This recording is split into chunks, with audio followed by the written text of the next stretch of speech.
नमस्कार, स्वागत है आपका भारत केसरी न्यूज में। मैं हूं आपके साथ ज्योति पांडे। भारत केसरी में हम आपको दिखाएंगे हर राज्य और हर क्षेत्र की बड़ी और महत्वपूर्ण खबरें। तो चलिए शुरुआत करते हैं कुछ बड़ी खबरों से। जय भीम साथियों, कैसे हैं आप लोग। उम्मीद करती हूँ कि आप सभी लोग अच्छे होंगे, स्वस्थ होंगे। साथियों, आप लोगों के बीच में मैं जब भी कोई घटना, जब भी इस तरह से दुर्घटना होता है तो मैं लेके आती रहती हूँ। और जो सरकार और जो बड़े बड़े लोग ये दावा करते हैं कि जो पुलिस प्रशासन व्यवस्था ठीक हो गई है, अब जातिवाद नहीं है, उनके मुंह पे ये करारा तमाचा है मैं कहूँ तो। साथियों, ये जो मेरे साथ बैठी है ये पीड़िता है, गोरखपुर की रहने वाली है। इनका कसूर इतना है कि इन्होंने प्रेम किसी अदर ओबीसी समाज के लड़के से किया और ओबीसी समाज के जो लड़के हैं उनके भी परिवार के लोग और इनके भी परिवार के लोग, ये जो मेरे साथ पीड़िता है ये जाति की चमार है और इनके परिवार के लोग, इनके पिता शादी जो भी समाज की रीति रिवाज है शादी रीति रिवाज से किए कहने के लिए, तो लड़के के परिवार शादी में शामिल भी हुए दिखाने के लिए, क्योंकि दिखाना था लोगों को। लेकिन जब ये अपने ससुराल गई, जिस दिन ससुराल गए उसी दिन इनको चमाइन कह करके, मैं चमाइन जात को बहू नहीं बना सकती, ये सामान नहीं छूना है, वो सामान नहीं छूना है। अगर इन्होंने जबरदस्ती किया कि मैं घर में रहूंगी या मैं शादी करके आई हूं, तो जगह जगह पे घेर के मारना पीटना, दहेज के लिए उत्पीड़न करना कि मैं अपने भाई का शादी दूसरे जगह किया होता तो मुझे इतना दहेज मिलता, उतना दहेज मिलता। तो साथियों, मैं आप लोग जैसे कि जानते हैं कि संवैधानिक अधिकार जो हमारा है, हमें अपने मन से साथी चुनने का अधिकार मिला है, जो समता का अधिकार है कि बराबरी का अधिकार, उसका इनके साथ उल्लंघन किया गया। इनके साथ छुआछूत हो रहा है। आज 3 साल हो गया शादी के और 3 साल में इनके पास एक बच्चा है, हमारे ख्याल से 1.5 साल का है बच्चा, इनके पास बच्चा है, उसको भी उस घर में रहने की अधिकार नहीं है। साथियों, पुलिस प्रशासन की बात करूं तो मैं हर एक घटना लेकर के मैं आपके बीच में आती रहती हूं कि गोरखपुर की पुलिस किस तरह से, सारे पुलिस की बात मैं नहीं कर रही हूँ, लेकिन कुछ जगह की पुलिस है। और जब बात चमार जात की आती है, जब दलित की आती है, तो पुलिस अपनी जो हद होती है वो जजमेंट किस तरह से करता है। उनके साथ जब भी मारपीट होता है, जब भी कोई इस तरह से घटनाएं होती है, कम से कम इनके पास कम से कम 10 पेज होगा कि ये बार बार लेकर के थाने पे जाती हैं। अपने थाने पे जाती है तो थाने के लोग क्या कहते हैं कि तुमने शादी ऐसे ही परिवार में किया क्यों, तुम्हारे लिए मैं मारपीट करने जाऊं, तुम शादी की हो तो तुम भुगतो। ये पुलिस जजमेंट कर रहा है। पुलिस हमको पुलिस समझा रहा है, हमको सिखा रहा है कि हमें किस परिवार में शादी करना चाहिए, किस में नहीं करना चाहिए। तो साथियों, ये गोरखपुर के पुलिस के चेहरे हैं जो वक्त पे जब भी पीड़िता के साथ, और खास करके जो दलित समाज की पीड़िताएं होती हैं उनका FIR नहीं लिखी जाती है। दलित समाज की पीड़िताएं जो होती हैं उनके साथ इस तरह से व्यवहार किया जाता है कि तुम्हारे साथ ऐसा ही होना चाहिए, तुम ऐसा ही की हो, तुम क्यों की हो।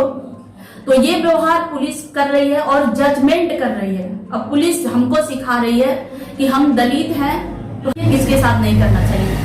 साथियों, मैं आप लोगों से निवेदन कर रही हूँ, आप लोगों से निवेदन है मेरा, इस वीडियो को ज्यादा से ज्यादा शेयर कीजिए। और मैं इस पीड़िता को न्याय दिलाने के लिए मैं आगे आई हूँ और मुझे जो भी करना पड़ेगा मैं कानूनी प्रक्रिया से ही करूंगी, क्योंकि मुझे संविधान पे भरोसा है। संविधान में अधिकार जो मिला है और मुझे समता की अधिकार, जो बराबरी की अधिकार मिला है।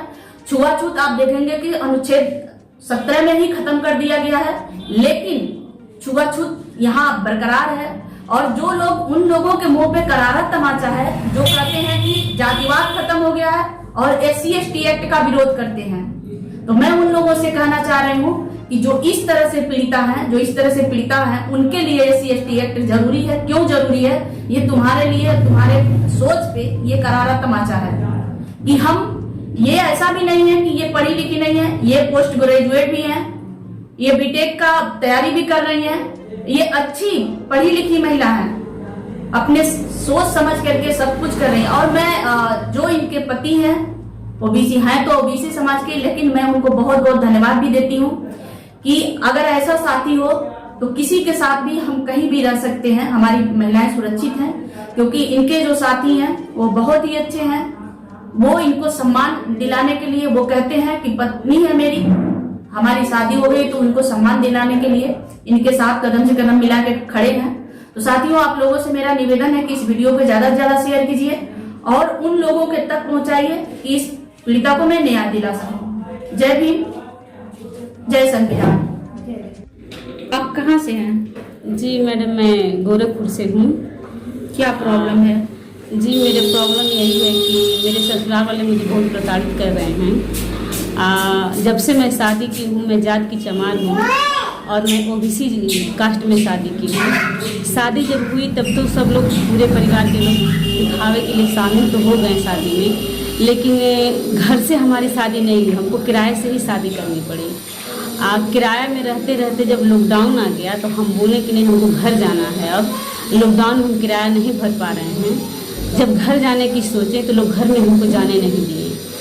फिर हम किसी तरह अपने माँ बाप के पैसे से ही, माँ बाप हमारे सहयोग किए कि कुछ पैसा लेकर जो तुम्हारे हिस्से का ज़मीन है उसमें बनवा कर रहो। जब हम बनवाने गए तो मेरे दूसरे वाले जेठ हमको बनवाने नहीं दिए। कानूनी प्रक्रिया करके किसी तरह हम उसको बनवाए भी तो, लेकिन जब हमको घर में घुसने की जब हुआ तो हमारी बड़ी वाली जेठानी और तीसरी वाली जेठानी और दूसरी वाली जेठानी सब लोग मिल के और उनके बच्चे भी मिल के हमको बीच चौराहे पे ले जाके मारे, सब पूरा सबके सामने। लेकिन कोई एक भी मोहल्ले के लोग कुछ भी नहीं कुछ कहें कि हाँ उस लड़की का भी अधिकार है उस घर में रहने का, कोई कुछ नहीं कहा। और जब हम थाने पे गए तो थाने वाले क्या कहते हैं कि आप इस कास्ट में क्यों शादी की हैं तो जाइए भुगतिए। अच्छा, उसके बाद फिर हम महिला थाने पे गए जब, तो महिला थाने वाली क्या कह रही हैं कि अब क्या करें, हम तुम्हारी वजह से जाके वहाँ मार करें, तुम क्यों शादी की हो ऐसे।